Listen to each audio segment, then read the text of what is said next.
Hey, this is Sky. Welcome to my YouTube channel. It's bright and early, daily discipline, mind, body, and soul. This is how we get through. I have a list here of existential questions that I think are interesting, and I was watching a video the other day by this Indian cat, I forget his name, some kind of guru dude. Some of those guys are real weird, man. But this guy had some interesting ideas. So I just jotted them down and I figured we could go over them together, give us something to think about, you know. So here's the first question. It's regarding the purpose of your life.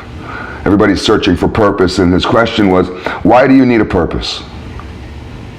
Why do you need a purpose?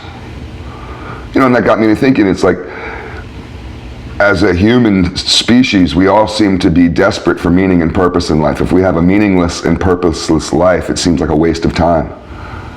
Life is a waste. What's the point of it? A wasted life, just another wasted life. But why do you need a purpose? Why can't you just live? And that was his next question. So here's the second question. Can't you just live? Do you need meaning and purpose to live? Look at the animals, look at the squirrels, look at everything else on earth. Creatures just exist, they just live. Look at your cat. Your cat doesn't really have any meaning or purpose.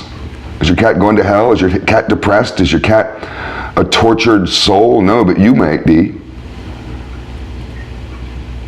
Why can't you just live? Here's the third question. Why does life have to have meaning? Some people say, well, life must have meaning, but why? Why is that so important?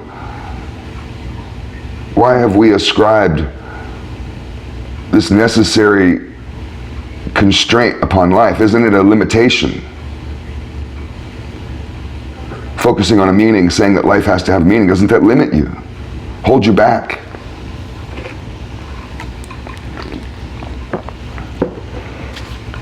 Here's the fourth question.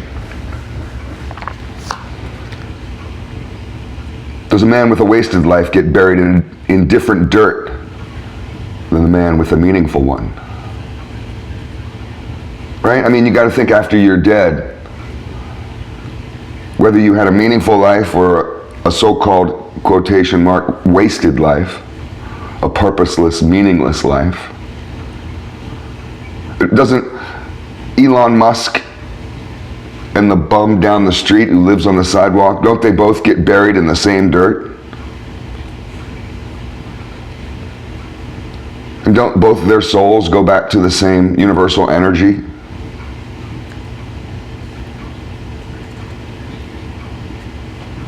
Here's the fifth question.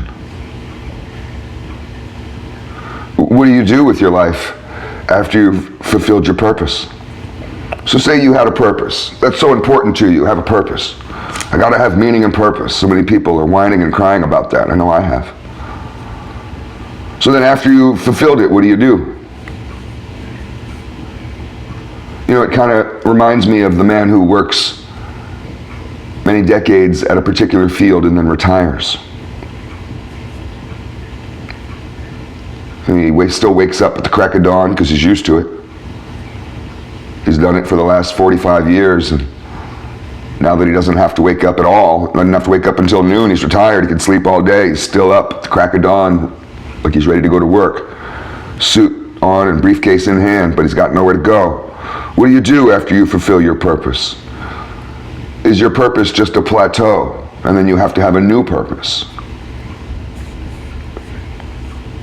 It's never ending. Is that a form of self-torture? Do we look at death and the afterlife as heaven because we've put a self-torturous task upon ourselves of searching for something that doesn't really exist?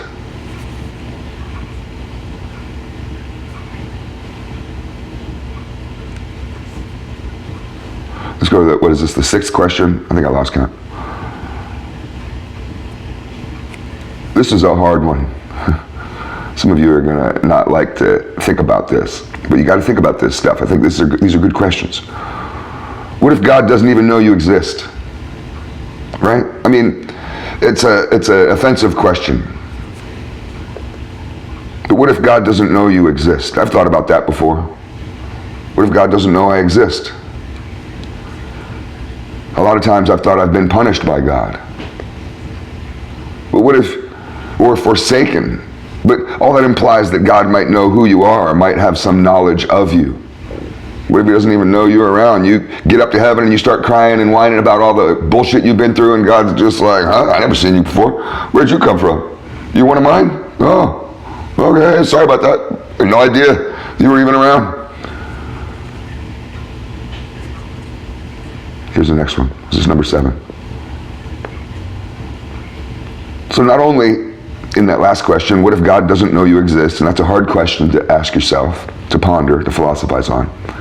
But here's the next one. What if God has no plan for you? See, a lot of people look at their purpose as God's plan. I wish I could just follow God's will. I want to do God's work. I want to do God's plan. What if there is no plan and God doesn't even know you exist? And I'm not saying there's no God. I'm just saying, what if God, this Gandalf character that we all fantasize about, what if he has no idea you exist and he has no plan for you?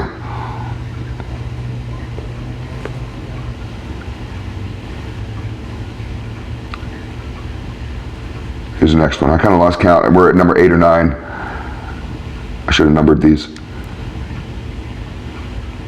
Can you see the trap that you have set for yourself? Now that's a hard question, because we have to detach and we have to slightly look outside of our own actions and our own life and sit there kind of like a parent and say, you know, how have you been fucking yourself up here? You got all these bruises and you're blaming the world. It turns out you're sitting over in the corner punching yourself in the face. Can you see the trap that you set for yourself? Most people can't. If you can see the trap that you set for yourself in life, especially with this trick of following meaning and purpose,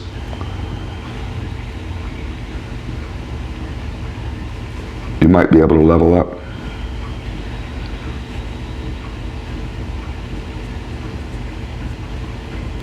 Here's another question.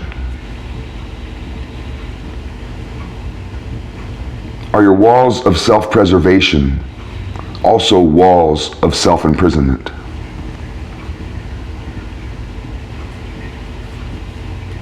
That's a tough one.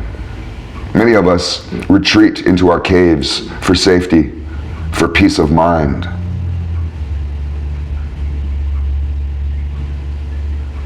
Been through a hard life and you just want to be able to live the rest of it out easy. But are these walls of self-preservation? My house are walls of self-preservation, but my house could also be a prison. That's why we have a door. It's a good idea. Whoever invented doors, man, what a brilliant idea. They're like, you know what? We need a door. That'll solve everything. So leave a door in your psychological walls to let others in so you can also escape. You can escape your own trap.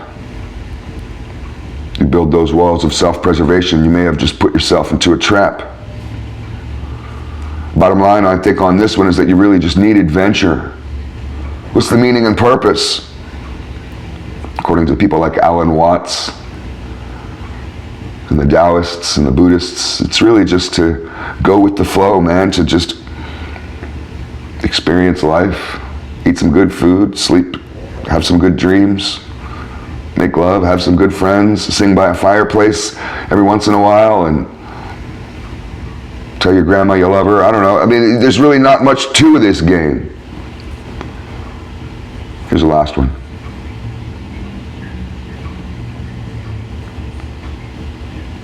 This is more of a statement than a question. If you're seeking purpose, you're sure to go mad. But if you find purpose, you've already gone mad. Food for thought.